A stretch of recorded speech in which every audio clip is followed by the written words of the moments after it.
नमस्कार, मैं हूं मुरारी सिंह। आप देख रहे हैं नवभारत समाचार। उत्तर प्रदेश के राजनीति में अगर उफान की बात करें तो समय समय पर देखा जाता है, लेकिन उत्तर प्रदेश में अगर बाहुबलियों की बात करें तो कई लोग चुनाव लड़ रहे हैं। लेकिन मल्हनी विधानसभा के एक ऐसे उम्मीदवार हैं धनंजय सिंह, जो सोशल मीडिया से लेकर सैटेलाइट चैनलों पर सुबह से शाम तक दिख रहे हैं। भैया, सबसे पहले नवभारत में आपका स्वागत। कैसा प्रचार, कैसा आगाज, क्या होगा अंजाम? अंजाम सुखद होगा। आगाज भी अच्छा, अंजाम भी सुखद होगा। ये चुनाव हम लोग भारी अंतर से जीतने जा रहे हैं। कम से कम जीत का अंतर 30 से 35 हज़ार होना चाहिए। मल्हनी विधानसभा की बात करें, काफ़ी ज़मीनी स्तर पर रहे हैं और छात्र नेता भी आप रह चुके हैं। ऐसी स्थिति में क्या ऐसी समस्या है जो यहाँ के नेताओं को करना चाहिए था और नहीं किया? ऐसा है, पिछले 10 सालों से मल्हनी का प्रतिनिधित्व, जब से मल्हनी बनी है, समाजवादी पार्टी के एक दिवंगत नेता ने 7-8 साल, 8 क्या लगभग 8.5 वर्षों तक उन्होंने किया। उसके बाद उनके पुत्र को कमान मिली। 10 सालों में मल्हनी की सड़कें, आपकी पत्रकार साथी हैं, बाहर से आए हैं, आप जाके मल्हनी की किसी भी सड़कों पे घूम के देखिए, जो दशा दुर्दशा है यहाँ पे, आप सोच नहीं सकते हैं। जितने मुख्य मार्ग हैं, चाहे बक्सा से हम तेजी बाज़ार चले जाएं, चाहे शिव गुलामगंज से हम चले जाएं, क्या कहते हैं कि लाला बाज़ार, चाहे हम छबीलेपुर से चले जाएं शिव गुलामगंज, कहीं चलने की स्थिति नहीं है। इतने बुरे हाल हैं। आखिर इन्होंने पैसे का उपयोग किया कहाँ पर? जबकि इस मंत्री भी रहे सरकार में, सरकार भी रही, अगर चाहते तो बहुत कुछ किया जा सकता था क्षेत्र के लोगों के लिए। देखिए, क्षेत्र के लोगों के लिए वही आदमी करेगा जो इनके प्रति संवेदनशील होगा। तो यहाँ इन लोगों में संवेदनशीलता नहीं है।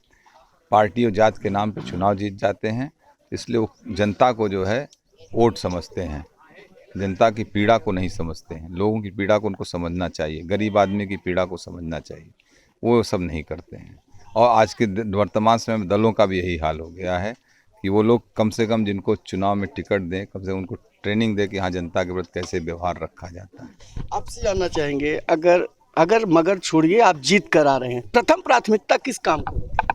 हमारी पहली चीज़ तो सारी सड़कें हमारी सुधर जाएं, और ख़ास तौर से इस बार हमारी प्राथमिकता, हम जो हमारा गरीब समाज है, दलित बस्तियां हमारी उस दलित बस्तियों को सुधारना हमारी पहली प्राथमिकता होगी। उनको बेहतर जो मूलभूत सुविधाएं हैं वो सारी उपलब्ध हों, इस दिशा में काम करेंगे। आपसे जानना चाहेंगे कि जिस तरीके से मल्हनी विधानसभा की बात करें लकी यादव या उनके पिताजी ने, क्या ऐसा लगता है कि शिक्षा हो या फिर समाज के लोग हों, ये सरकारी योजनाओं से वंचित रह गए? देखिए, सरकारी योजनाएं जब प्रतिनिधि सक्रिय रहता है तो संबंधित अधिकारियों से जो जितनी योजनाएं चल रही थी, अभी तो तमाम प्रतिनिधियों को यही नहीं मालूम है कौन सी योजना गरीब आदमियों के लिए चल रही, उनको लाभान्वित कहाँ से होना है, यही नहीं जानकारी है। हम लोग एक वो चलाएंगे, अभियान चलाएंगे इस चुनाव के बाद।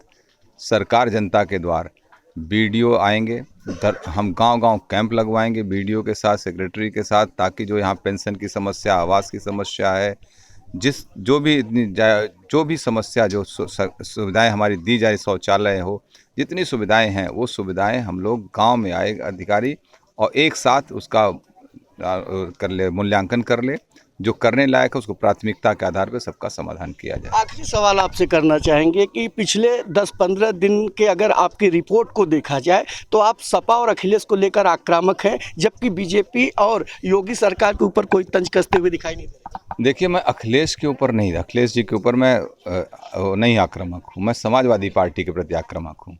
राजनीति में व्यक्तिगत कोई आरोप प्रत्यारोप हम विश्वास नहीं करते हैं। समाजवादी पार्टी की कार्यप्रणालियों पे हम सवाल खड़े करते हैं। हम 93 में नकल अध्यादेश का विरोध करते थे, घोषणा पत्र में लेके आए, नकल अध्यादेश इन्होंने लागू किया, हम लोग उस समय यूनिवर्सिटी में थे।